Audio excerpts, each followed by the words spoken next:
Bueno, hermanos, refugio fiel del justo, Salmo 91. Este capítulo es un salmo anónimo, no sabemos quién lo escribió, no hay manera de saberlo, no hay epígrafe como en los otros capítulos. Por eso es que algunos piensan que probablemente sea una continuación del capítulo 90. De ser así, este salmo sería de Moisés. Pero es solamente una especulación, no tenemos certeza de eso. Como sea, hermanos, este capítulo resalta como una oración de confianza en la que hay varias declaraciones de bendición a favor de los justos y hay un oráculo de Dios en donde Dios mismo promete protección a los suyos. Si no sabemos el autor, tampoco sabemos a ciencia cierta en qué momento de la historia se llevó a cabo, se compuso. Algunos tienen teorías, algunos piensan que pudo haber sido una bendición sacerdotal o una bendición profética que se le dio al ejército antes de salir a la batalla, lo cual es muy interesante y explica de la saeta que vuela de día. Interesante. Otros piensan que se trata de alguna solemnidad en donde se le dedica al rey estas palabras, al rey de Israel, por supuesto. Otros ven en este salmo una especie de cántico triunfal, cuando regresaban de la victoria, entonces hablaban o decían esas palabras. Cuando leía el capítulo, incluso personalmente me dio una idea. Puede que sea incluso un oráculo que le da un padre piadoso a su hijo piadoso, porque el salmo se va a dar cuenta que habla de tú a tú, o sea, el escritor le habla al lector y Dios es una tercera persona, y hasta el final del capítulo aparece Dios en primera persona. Entonces eso les quería compartir como introducción. Y es de aclarar, hermanos, que este capítulo contiene numerosas promesas y por eso es que le gusta tanto a la gente este capítulo. De todas maneras, los destinatarios, los beneficiados de estas promesas están limitados por las características piadosas que brinda el salmista una y otra vez. Y esas características las podemos resumir en la fe salvadora. O sea, si alguien no tiene fe salvadora, este salmo no le aplica. Esas promesas no son para esa persona. Cito al pastor Vicky, abro comillas: este salmo no debería ser interpretado como diciendo que ningún daño puede venir a los creyentes, sino más bien que Dios obrará todas las cosas para el bien de los que lo aman, haciéndolos más que vencedores sobre Satanás y este mundo impío. Cierro comillas. Muy interesante. Vamos a estar estudiando el capítulo en 2 puntos, versículos del 1 al 8. Vamos a ver protección infalible y espiritual.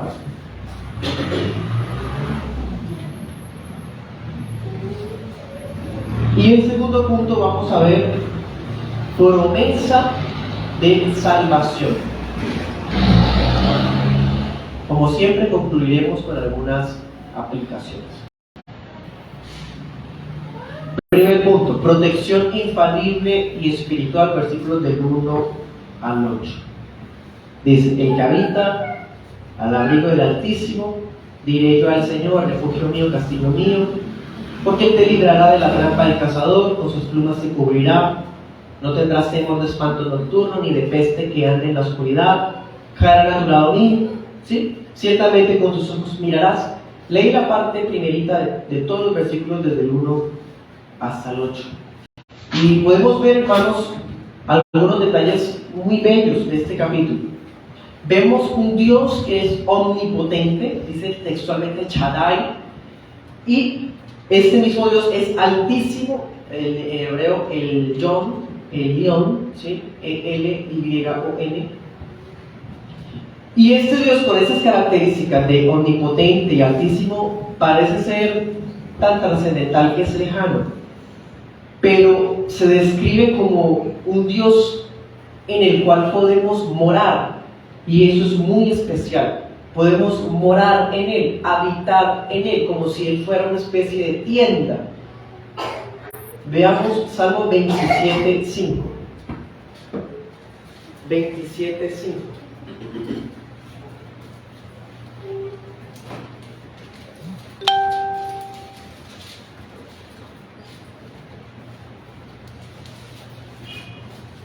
Dice: porque en su enramada me esconderá en el día del mal, me ocultará en lo reservado de su tabernáculo, me pondrá en alto sobre una roca. ¿Sí? Como diciendo, Dios es mi escondite y yo puedo refugiarme en Él. Eso lo escribe David en el Salmo 27. Entonces, este Dios que es omnipotente y es el Altísimo, es morada para el justo. Pero el Salmo 91 dice abrigo y sombra. Hermano, abrigo, ¿qué nos imaginamos con la expresión abrigo? Pues pensemos, estamos en Israel hace unos 30 siglos, más de 30 siglos. Imaginémonos las heladas en la noche. Él es abrigo, Dios es abrigo. Vivimos en Él y Él nos da abrigo. Y luego dice sombras. Imagínense en la misma tierra en el día. Esos rayos del sol que dan, hermano, directo a la piel de manera muy fuerte. Dios es sombra para el calor. ¿Ven? Abrigo y sombra son dos elementos muy íntimos, muy tiernos. Dios es dulce refugio en el que su pueblo encuentra abrigo y sombra. Miremos por ejemplo Salmo 17:8. Otro texto paralelo. Dice: guárdame como a la niña de tu ojo, escóndeme bajo la sombra de tus alas. Sombra. Y usted puede ver esa expresión muchas veces en la Biblia, especialmente en Salmos y en Isaías. Y tanto abrigo como sombra significan protección. ¿Sí? Protección. Entonces, vean, qué bella y qué íntima cercanía podemos contar con Dios. O sea, es un Dios que es altísimo y omnipotente, pero a la vez está tan cerca que podemos sentirlo como un abrigo en nuestras vidas. Eso es inmanencia. Es trascendente e inmanente. Está cerca de nosotros.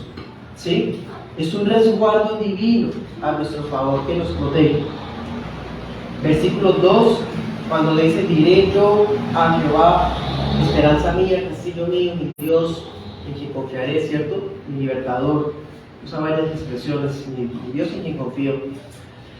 Esto presupone que él ya ha vivido muchas veces la premura.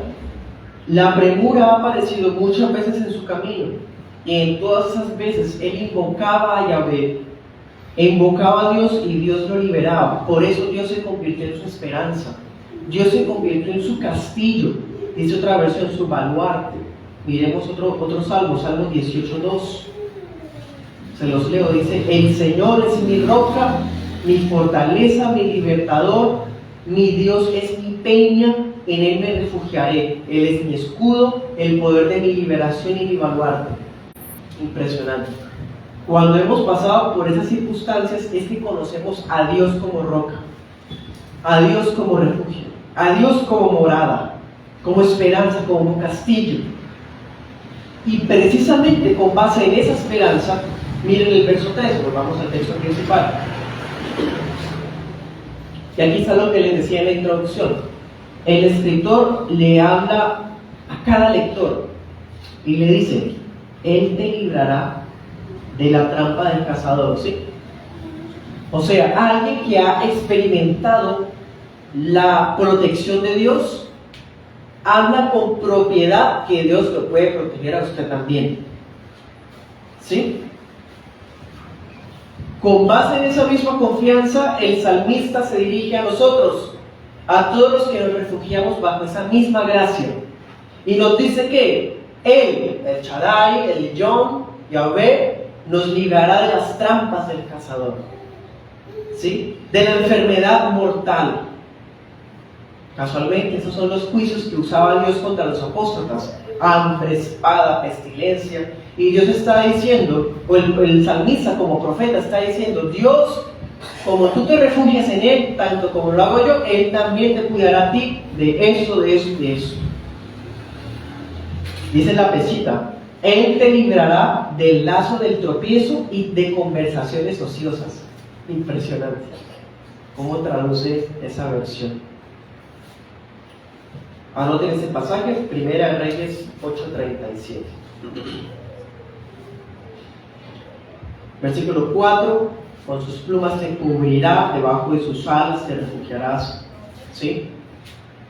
Ya vimos cómo compara a Dios con una morada, con una sombra, un abrigo, y ahora lo compara con una ave que es madre de pollitos, como ave que cubre a sus polluelos. ¿Y cuál es el otro ejemplo que coloca? Escudo y defensa. Dice otra versión, adarga. La adarga era un escudo grande, ovalado, ¿sí?, que brindaba más protección que un escudo más pequeño, por supuesto. O sea, está diciendo, así como el ave madre cubre a sus polluelos, o como el gran escudo protegía a los guerreros, así, ¿qué más dice al final? Escudo y defensa es su verdad. De ese mismo modo, los santos encuentran seguridad en la fidelidad de Dios. Encontramos seguridad, podemos escondernos allá. Cuando usted ve en la Biblia que dice verdad, está hablando de fidelidad. Verdad en el sentido de las promesas. Dios es fiel a su pacto y en esas promesas podemos refugiarnos.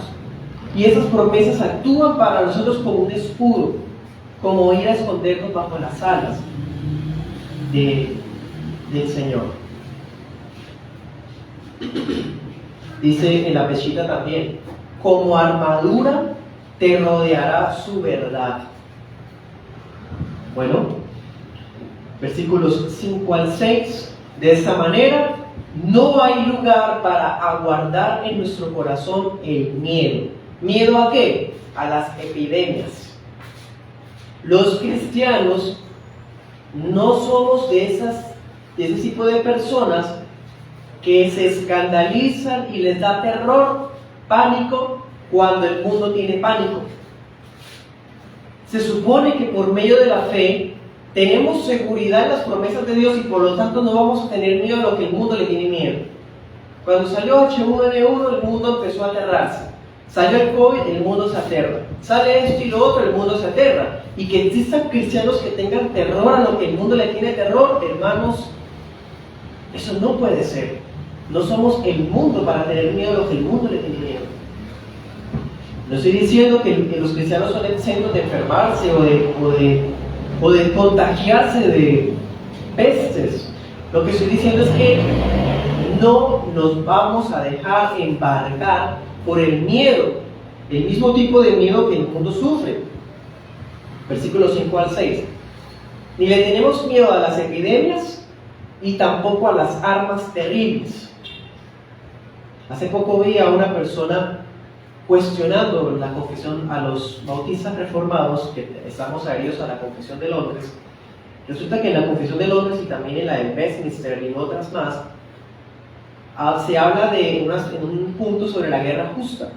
Entonces esta persona decía: bueno, ¿ustedes les parece justa la guerra nuclear? Entonces, eso empezando que es una falacia, porque obviamente en el siglo XVII nadie tenía en la mente que iba a haber armas nucleares, por supuesto. De todas formas, esto nos lleva a pensar lo siguiente: nosotros tampoco le vamos a tener miedo a las armas que la gente del mundo usa. Ay, es que hay armas nucleares, ay, es que hay armas biológicas, hay armas tal. Sí, hermano, existe todo eso y el ser humano es destructivo. Y por la gracia y la misericordia general de Dios es que el mundo no se autodestruye, o mejor dicho, la gente no se autodestruye. Entonces, ni nos da miedo las epidemias ni las armas de la gente del mundo, ni al día ni a la noche. ¿Sí? También dice la flechita, ni de intriga que ande en la oscuridad, ni del viento devastador. Miremos Salmo 23, 4.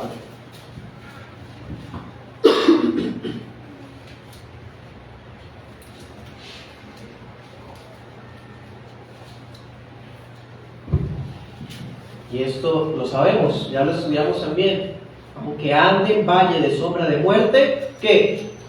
No temeré mal alguno, porque tú estarás conmigo. ¿De verdad, hermanos? ¿No temeremos mal alguno? ¿O será que la epidemia sí o las armas sí? Las victorias que ha dado Dios en el pasado, en las Escrituras, en nuestras vidas, sus promesas que están vigentes para nosotros hoy, son refuerzo para nuestra fe y se convierten en un repelente contra el temor. ¿Sí? Un repelente contra el temor. Hemos visto en algunos salmos, por ejemplo el Salmo 88 que estudiamos hace poco, que el cristiano sí puede tener miedo. Humanamente hay creyentes que sentimos miedo muchas veces. Lo que queremos decir es algo que Jeremías también dice en otras palabras. Y también Isaías dice, no llamen conspiración lo que el mundo llama conspiración. Dice Jeremías, no le tengan terror a las señales del cielo como la gente del mundo le tiene terror a las señales del cielo. O sea, así me hago entender, es que somos diferentes. Que nuestro temor sea Jehová, el Señor. Bien, versículos 7 y 8. Los impíos recibirán retribución de Dios. ¿Sí? Y ellos serán afectados, ahí sí, por las epidemias y por las armas. Ellos serán afectados por eso. Pero nosotros, por un lado, no nos tocará eso, y por otro lado, nuestros propios ojos verán cómo los juicios de Dios se hacen realidad en las vidas de estas personas. Miremos Salmo 37, 34.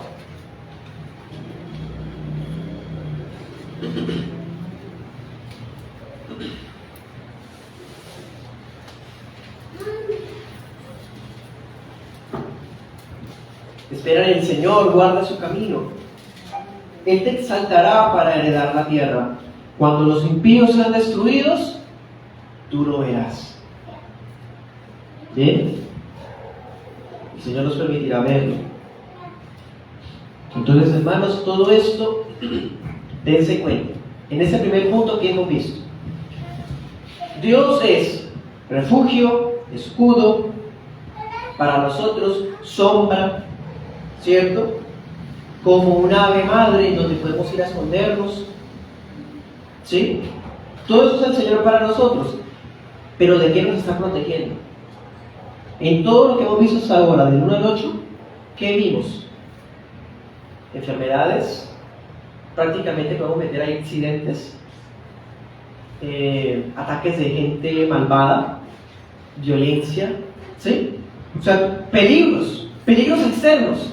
Dios es nuestro protector de eventualidades adversas, peligros externos. Y ahora, en la segunda parte, vamos a ver que Él dice, todo esto que es externo, que es tangible, visible, tiene una contraparte espiritual. Segundo punto, promesas de salvación.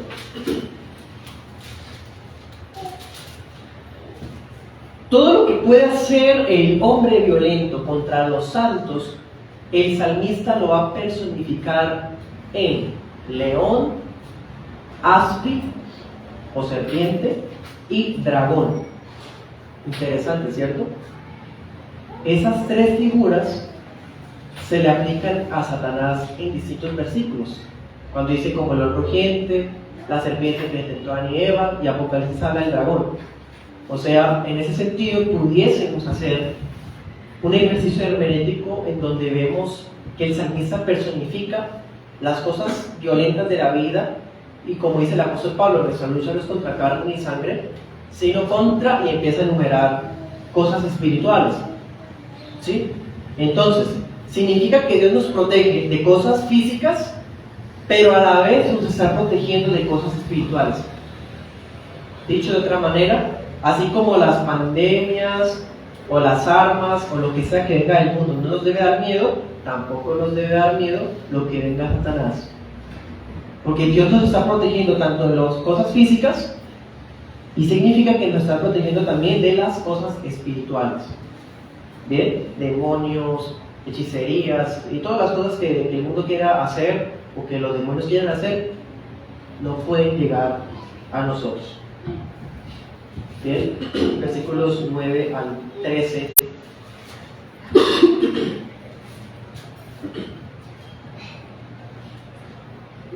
Vuelve y le habla el salmista al lector, o al que está escuchando, y le dice: ya que tú has colocado al Señor como tu refugio, así como lo es para mí, entonces, sí, mire, versículo 10, 11, no te sobrevendrá mal, mandará ángeles por ti, que te llevarán en sus manos, y sobre el león, la cobra pisarás. ¿Sí? Hermanos, todo eso está supeditado o limitado por la fe. ¿Quién puede habitar bajo la sombra o el abrigo del Altísimo si no tiene fe? Como les decía al comienzo, presupone que los únicos que son beneficiados de esas promesas son los que tienen la fe salvadora. Si vemos al Señor con fe salvadora, entonces Él nos guardará también a nosotros de todo mal, de toda plaga. Y conste, mire lo que dice el versículo 10: ni la plaga se acercará a tu tienda. O sea, eso se extiende a nuestros hogares, a nuestras familias.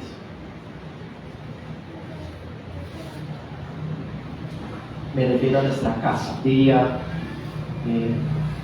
otras versiones. Tanto es así que Dios envía a sus ángeles a favor de nosotros en cada camino. Hermano, hay ángeles enviados por Dios que nos cuidan. Eso es una realidad espiritual. Lo que sucede es que nosotros, como creyentes en solo Cristo, no giramos alrededor de esto, lo damos por sentado. Dios nos protege a través de ángeles. El pasaje nos está enseñando que los hijos de Dios no necesitamos invocar, ni activar, ni declarar ángeles, porque Dios ya les ha ordenado cuidarnos. Y así está escrito en la palabra. Léalo usted mismo, Hebreos 1:14. Esa es la razón de ser, o una de las funciones de los ángeles. Hebreos 1:14 dice: los ángeles son espíritus servidores enviados para ministrar a favor de los que han de heredar la salvación. Hebreos 1:14. Los ángeles le sirven a los hijos de Dios. Los hijos de Dios tuvieron que invocarlos, saberse el nombre de ellos, hacer unos estudios gnósticos para saber cómo son los ángeles, hermano. Todo eso es basura, filosofía huecas y doctrinas de demonios. Existen ángeles, Dios envía ángeles, pero nosotros no necesitamos activarlos ni invocarlos porque Dios ya nos los prometió, sencillamente. Y por eso, versículo 13, es que el justo puede pisar sobre leones y serpientes venenosas, y no porque tenga una especie de poder sobrenatural en sí mismo, sino porque los ángeles lo están llevando. ¿Ven? Lo que vimos en la primera parte era en el mundo, humanos, violencia, enfermedades, y ahora en esta segunda parte vemos un plano más espiritual. ¿Sí? Estamos viendo una lucha espiritual, ángeles contra demonios, en donde nosotros no estamos sino siendo cargados en fe.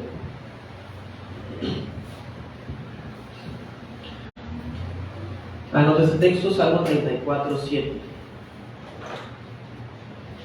Versículos 14 al 16, y termina el Salmo con un oráculo divino.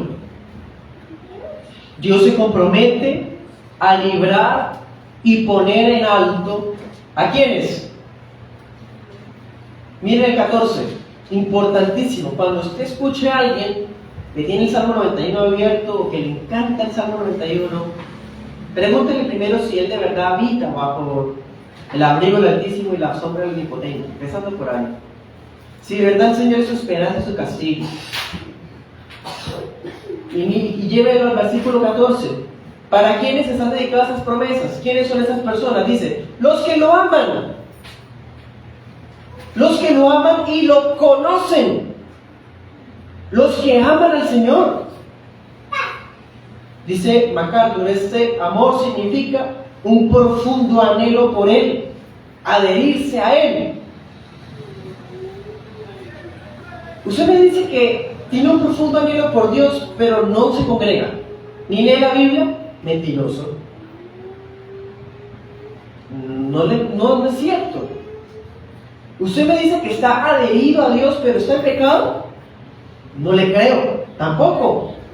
Hermano, la palabra está dedicada ¿a quién? A los que aman a Dios y lo conocen. Dice la Nueva Biblia de Jerusalén: lo protegeré porque me reconoce. Versículo 15. Por eso, cuando invocamos al Señor, los que lo aman y lo conocen, ¿qué? Dios responde, ¿sí o no? Hermano, sí. Cuando Él responde nuestra oración es algo maravilloso, como si Él mismo alimentara nuestra fe y regara esa semilla de fe en nuestro corazón. ¿Qué más dice? ¿Qué más promete Dios? Que nos responderá. ¿Qué más? Que nos dará su compañía en la angustia. En la flechita dice, lo fortaleceré. ¿Y cómo termina? Lo honrará. Dios honrando al hombre. Imagínense eso. Anote estos textos. Primera Samuel 2:30 dice, yo honraré a los que me honran. Primera Samuel 2:30. Y Juan 12:26, se los leo yo, dice, si alguno me sirve, sígame, y donde estoy yo, allí también estará mi servidor. Si alguno me sirve, el Padre lo honrará. ¿A quiénes honra el Padre? A los que sirven a Jesús. ¿A quiénes honra el Padre? A los que honran al Padre. ¿A quiénes honra el Padre? A los que lo aman y lo conocen. ¿Ven? Y termina el Salmo diciendo, larga vida te añadirá y te haré ver mi salvación. Wow, promesas tras promesas tras promesas. ¿Cómo terminó el Salmo? El mismo Espíritu Santo hablándole al lector y al que escucha, que ama y conoce al Señor. Aplicaciones finales. Este Salmo da por sentado que vivimos en un mundo peligroso. Vivimos en un mundo donde está la muerte, donde existe la enfermedad y donde hay accidentes mortales. Hay sin número de peligros todo el día, todo el tiempo. Pero nos enseña que todo está bajo el control de la soberana misericordia de Dios. Nos enseña no que estamos exentos de sufrir las distintas situaciones que por la maldición de la creación y el pecado podemos llegar a sufrir. Lo que nos está diciendo es que ningún tipo de circunstancia puede hacer perder a un hijo de Dios, porque el Hijo de Dios tiene un Dios invencible que lo protege.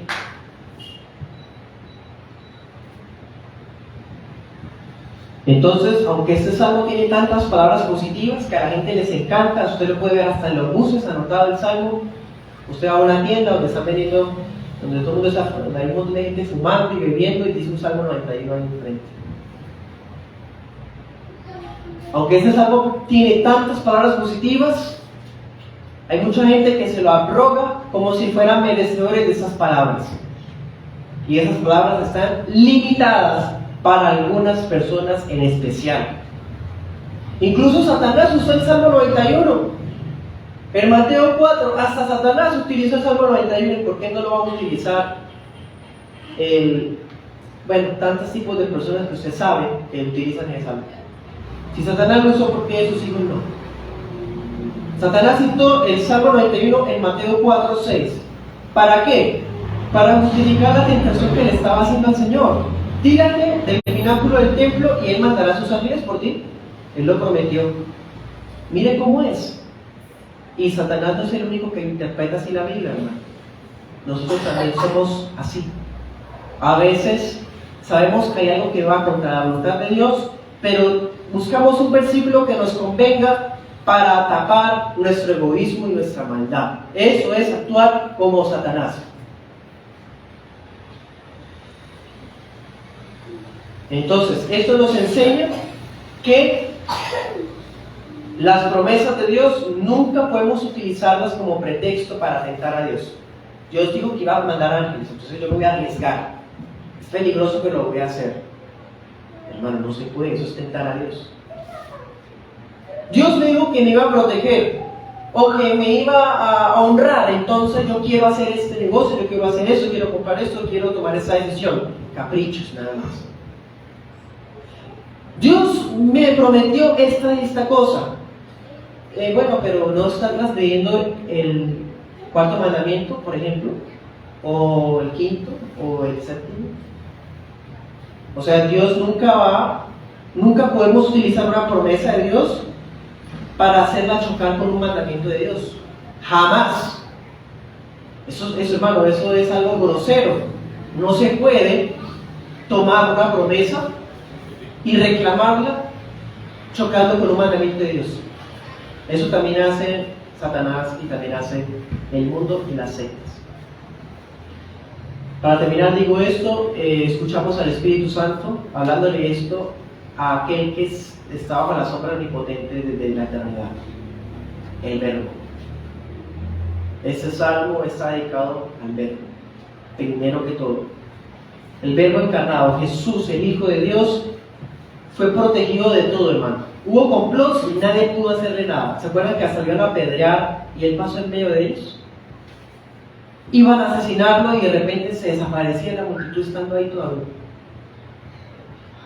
Nadie pudo hacer complot o accidentes ni enfermedades, no se le rompió ningún hueso al Señor, porque hasta que el tiempo que el Padre decretó no se llevó a cabo, estaba protegido Jesús.